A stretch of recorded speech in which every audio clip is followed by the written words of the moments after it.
Hoje eu quero falar sobre algo que está em 2 Coríntios, capítulo 6, versículo 1 ao 4, que fala sobre não desperdiçar a graça de Cristo e sobre como comprovar que somos verdadeiramente servos dele. Mas antes de tudo, eu quero que você coloque algo na sua cabeça. As dificuldades que você está vivendo agora não são prova que você está longe de Deus. Elas podem ser exatamente a prova que você está perto dele.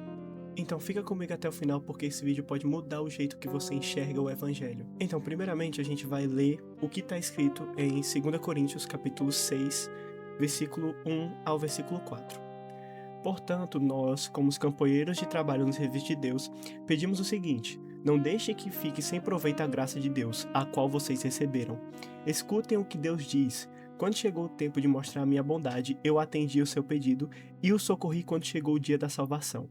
Escutem, este é o tempo que Deus mostra a sua bondade. Hoje é o dia de ser salvo. Não queremos que alguém ache defeito no nosso trabalho e por isso fazemos o possível para não atrapalhar ninguém. Pelo contrário, em tudo mostramos que somos servos de Deus, suportando com muita paciência as aflições, os sofrimentos e as dificuldades. Então, a primeira coisa que eu quero que você repare aqui é no versículo 1, que diz: portanto, nós, como companheiros de trabalho no serviço de Deus, pedimos o seguinte: não deixem que fique sem proveito a graça de Deus, a qual vocês receberam. Perceba que Paulo está destacando aqui que nós somos companheiros de trabalho no serviço de Deus e que não podemos deixar que a graça dele fique sem proveito. O que isso significa? Que a graça de Deus, ela não pode ser desperdiçada, ela não pode ser guardada, ela não pode ser jogada fora. Você tem que fazer proveito da graça que Deus te deu. Ou seja, você tem que viver de acordo com o que você recebeu de Deus, que é o que? A graça, a salvação. Ou seja, você tem que viver de acordo com os ensinamentos de Deus. Você não pode simplesmente desperdiçar ou guardar as coisas que Deus te deu. Porque muita gente guarda o que Deus deu, os dons até, com medo de perder aquilo ou com medo de fazer algo que não vai dar certo. Só que é justamente o contrário. Deus quer que a gente faça os serviços e que a gente multiplique os dons que a Ele deu pra gente. Repare também que no versículo 2, ele diz sobre o que Deus disse, mas eu quero destacar principalmente essa parte. Este é o tempo em que Deus mostra a sua bondade. Hoje é o dia de ser salvo. Hoje é o dia de ser salvo. Então, hoje é o dia de aproveitar a graça que Deus deu. Por exemplo, você já foi muito abençoado hoje e nem percebeu isso. Como eu posso ter certeza? Porque você acordou de manhã, porque você respirou hoje, porque você teve a fazer isso hoje e porque você viveu o seu dia. Isso já é uma grande bênção. E muita gente não repara que está sendo abençoada todo santo dia e por vários momentos do dia. E basicamente com isso ela não percebe que, como a própria passagem diz, hoje é o dia de ser salvo. Ou seja, hoje é o dia de você se aproximar de Deus e voltar para Ele, porque você não tem certeza se amanhã você vai ter essa mesma oportunidade. Então, hoje é o dia de você voltar para Deus se você pecou. Hoje é o dia de você se reconciliar com Deus se você se afastou. Hoje é o dia de você correr para Deus se você errou. Não deixe para amanhã, porque a gente não sabe se o amanhã vai existir para nós. Infelizmente isso é uma realidade dura, mas é a verdade. Inclusive eu já fiz um vídeo sobre isso. Caso você queira assistir depois, vai ficar aqui no card, em algum desses lugares, mas também vai ficar no final do vídeo. Então, Paulo destaca aqui que a gente tem que viver pronto. A gente não tem que esperar um tempo perfeito para estar pronto para voltar para Cristo ou estar pronto para buscar Ele. A gente tem que vir a Ele mesmo não estando pronto. Por exemplo, quando você peca, às vezes você se sente muito culpado e se sente hipócrita por voltar para Deus, mas é justamente nesse estado que Ele quer que a gente volte. Ou seja, para você que hoje tá com algum problema ou tá com medo de voltar para Deus, hoje é o dia de ser salvo. Não é amanhã, não é depois, é hoje, porque você só tem o hoje para fazer isso. O amanhã não é uma certeza. Seguindo, a gente vai pro próximo tópico, que é o versículo 3 e 4. Não queremos que alguém ache defeito no nosso trabalho e por isso fazemos o possível para não atrapalhar ninguém. Pelo contrário, em tudo mostramos que somos servos de Deus, suportando com muita paciência as aflições, os sofrimentos e as dificuldades. Paulo aqui destaca como a gente tem que ser cuidadoso no nosso trabalho, como a gente tem que ser paciente e suportar as aflições, porque, obviamente, principalmente no trabalho de espalhar o evangelho, você não vai querer que alguém bote defeito no que você está fazendo, porque isso não vai fazer sentido.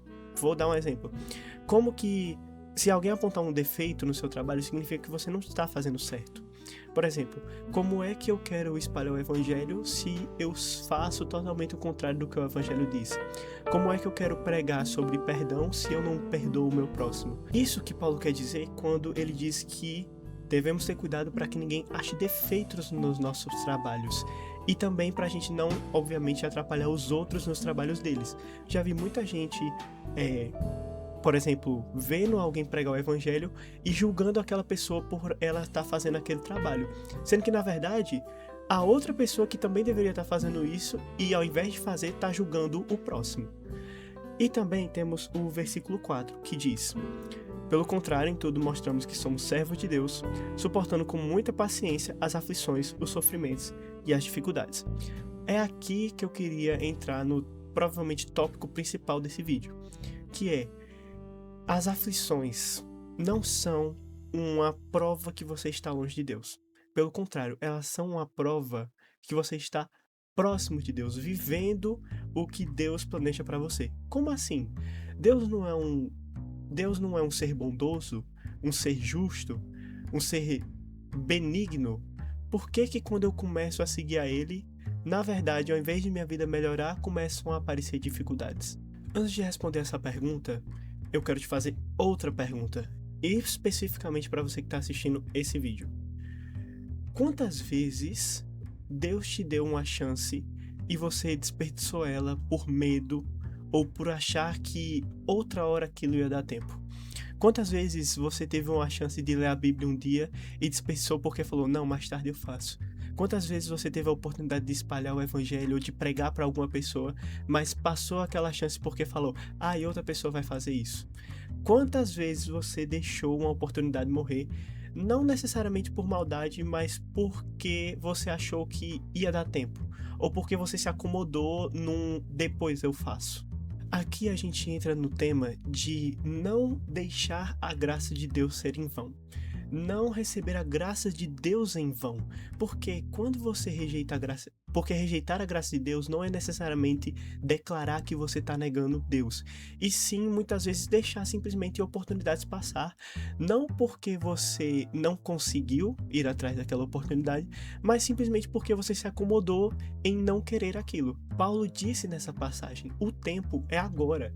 Não é para você deixar para espalhar o evangelho, falar de Deus, pedir perdão, correr atrás de ser mais profundo com Deus, quando você estiver resolvido, ou quando você estiver maduro na fé, ou quando você tiver sido perdoado dos pecados, como se outras pessoas fossem conseguir mostrar o mesmo perdão que Deus mostra pela gente.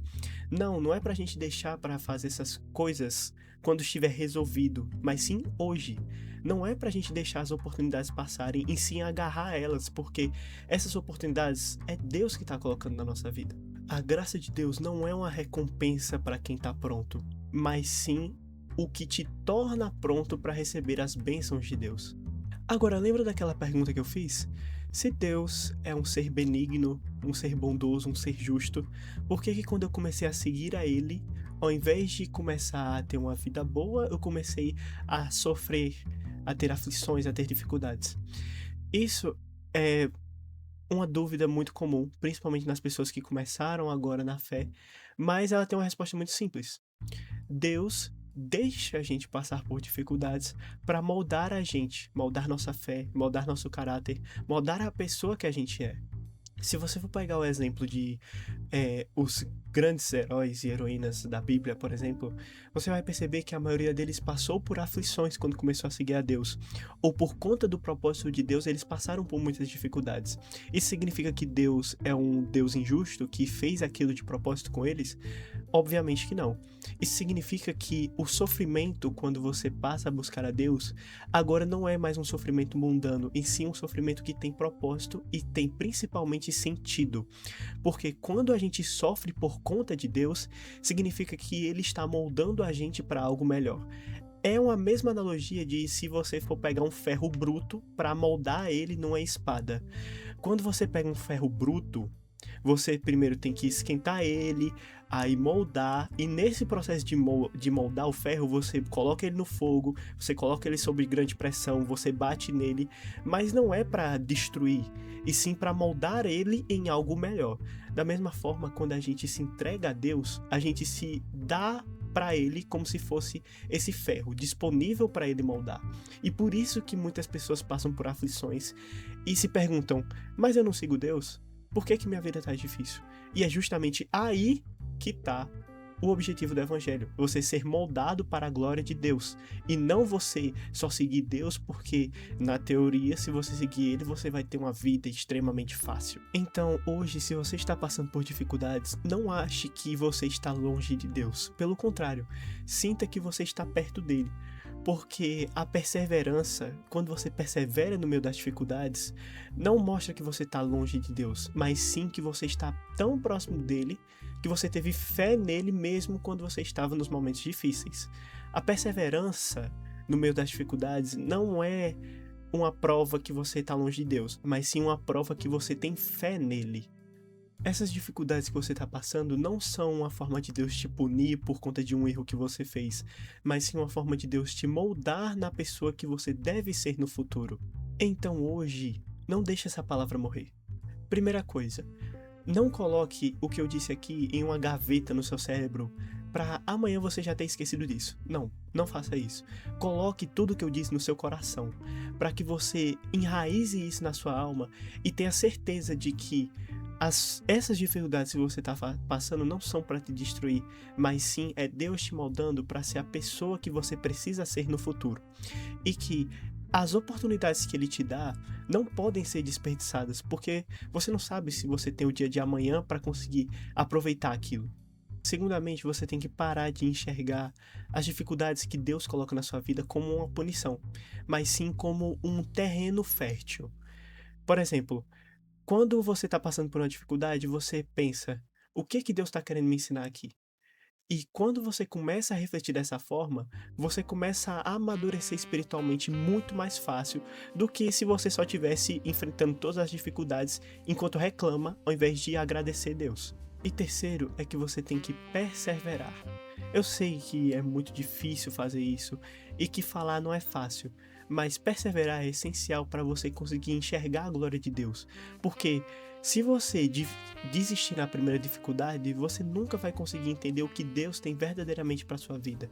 Qual o seu propósito, qual o seu chamado e como realmente conhecer o amor de Deus. Porque muita gente desiste quando começa a buscar o evangelho porque acha que é muito simples. E é simples, mas para quem já tem um entendimento básico, para quem está começando é muito confuso, é muito difícil. E a pessoa acha que já vai chegar sabendo de tudo e que vai ser uma vida extremamente fácil seguindo a Deus. E é exatamente o contrário. Não é assim que funciona. Seguir a Deus não é fácil, porque você tem que negar o seu ser e negar o lugar que você vive, que é esse mundo. Ou seja, você está colocando basicamente tudo o que você foi ensinado a viver fora por um propósito maior, que é a salvação de Cristo. Você não foi chamado para uma vida sem aflição, você foi chamado para uma vida sendo fiel a Deus mesmo com as aflições. Enfim, isso era tudo que eu tinha para falar para vocês hoje. Se você gostou desse vídeo, eu peço que por favor você deixe seu like, se inscreva nesse canal para que a palavra de Deus se espalhe para ainda mais pessoas. E comenta aqui embaixo qual é a graça que Deus está te dando, que você sente que não pode mais adiar, e resolva isso hoje. Se você está numa fase difícil também, deixa aqui nos comentários para que a gente possa orar pela sua vida. E se você sente que alguém está passando por uma fase difícil, compartilhe esse vídeo com essa pessoa para que Deus toque no coração dela. Enfim, até o próximo vídeo e Deus te abençoe.